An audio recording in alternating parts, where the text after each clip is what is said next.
akwai fa'ida na arziki wanda ana kiran fa'idan da salatun rizqi, yanda ake sallan neman arziki a gun Allah.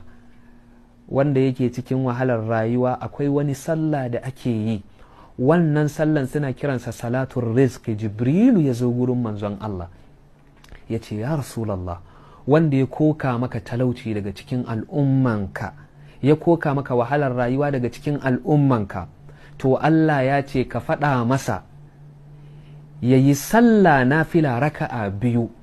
Raka'an farko ya karanta Fatiha, ya karanta suratul Ikhlasi qul huwallahu kenan sau 3, ya karanta inna a'tayna kal kautsar sau 3 a raka'an farko. A raka'a na 2 ya karanta Fatiha, ya karanta qul a'udhu bi rabbil falaq sau 3, ya karanta qul a'udhu bi rabbin nasi sau 3. Idan mutum yayi irin wannan sallan